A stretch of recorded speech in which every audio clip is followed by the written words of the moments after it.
Queria começar por cumprimentar o Sr. Ministro e dizer-lhe que é visível que o senhor aparece hoje nesta comissão como se fosse o Egas Muniz do século XXI. Isto é, vem aqui à Comissão de Orçamento dizer ao país que se enganou e humildemente adota uma posição quase de corda ao pescoço dizendo: não sabia, enganei-me. Não é verdade, Sr. Ministro. Como sabe, não é verdade. Egas Muniz tinha direito de fazer o que fez, o senhor não tem o direito de estar a fazer o que está a fazer neste momento com a corda ao pescoço. E não tem porque há vários tipos de enganos, Sr. Ministro.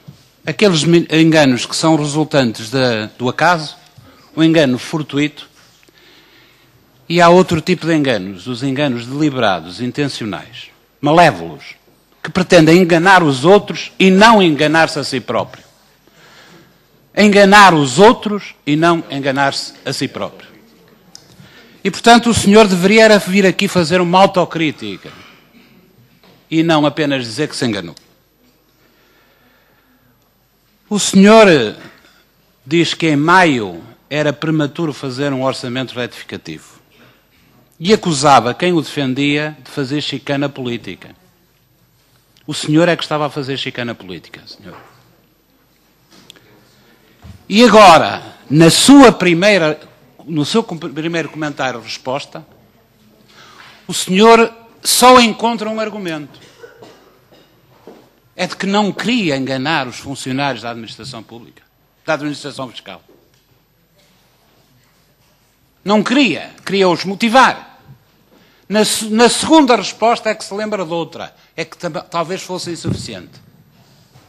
Mas a primeira razão que o senhor vem aqui dar é a dos funcionários da administração fiscal. Isto é verdadeiramente espantoso, porque o senhor preferia, mesmo que isso fosse verdade e ninguém acredita, dar um sinal positivo aos funcionários da administração fiscal, mas enganar o país. Enganar os empresários. Enganar os trabalhadores.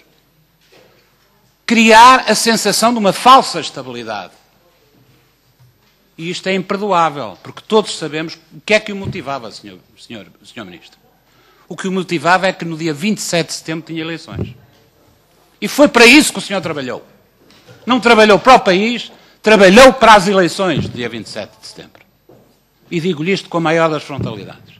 Porque o senhor sabe tão bem como eu que isto é rigorosamente verdade.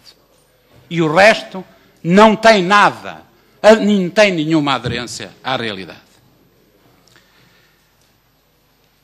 O senhor, na sua introdução, Sr. Ministro, aborda um tema interessante. Diz que os efeitos conjugados das medidas discricionárias, eu tomei nota, estou a citá-lo, e dos efeitos dos estabilizadores automáticos nas contas foram visíveis. Foi o que o senhor disse. Então, vamos colocar-lhe aqui duas questões.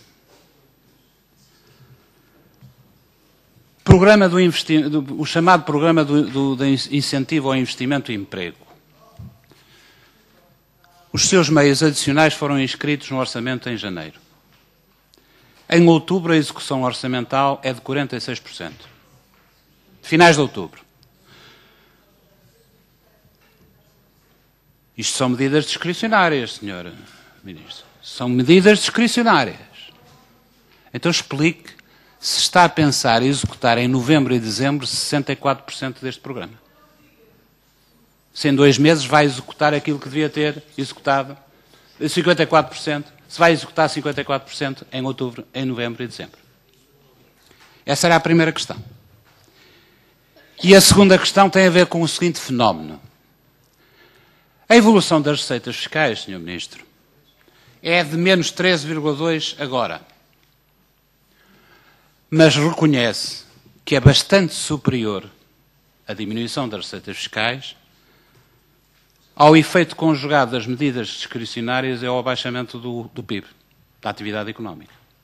Se reconhece isto, qual é a razão adicional para ter havido esta diminuição de receitas? Eu pergunto-lhe, será que há um acréscimo significativo da evasão fiscal? Será que há um acréscimo significativo da economia paralela? Será que há um acréscimo significativo da fuga de capitais, não se sabe para onde, mas a gente até é capaz de dizer, que lhe fogem à tributação fiscal? E com isso o senhor não está preocupado? E que falhou de facto em 2009 a estratégia de combate à evasão fiscal? Porque não há outra explicação que o senhor tem que dar ao país para justificar a diminuição da receita fiscal deste nível.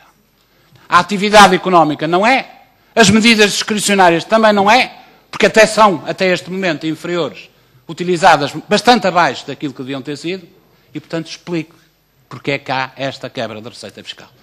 E eu sugiro-lhe que verifique se não resulta de um acréscimo significativo de todo o tipo de evasão fiscal, da qual, significativamente, a mais importante é a fuga de capitais para o estrangeiro, para os offshores, por exemplo, fugindo à tributação fiscal.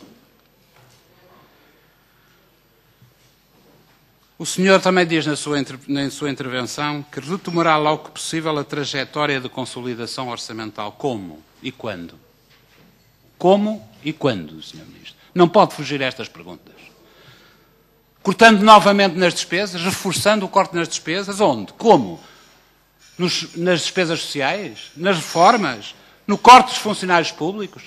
E na receita fiscal? Como é que o senhor vai atuar? Como o Dr. Vítor Constâncio diz, de uma forma indiscriminada? Ou de uma forma seletiva? Já foi aqui falado às mais-valias. Mas tem outras. As dos benefícios fiscais indevidos, imorais e ilegítimos. Por exemplo, nas fusões, no reporte de prejuízos. Por aí fora. O senhor tem milhões e milhões de euros a recuperar e a alargar em receita fiscal. E eu gostava de perceber se é por aí que o senhor vai ou não.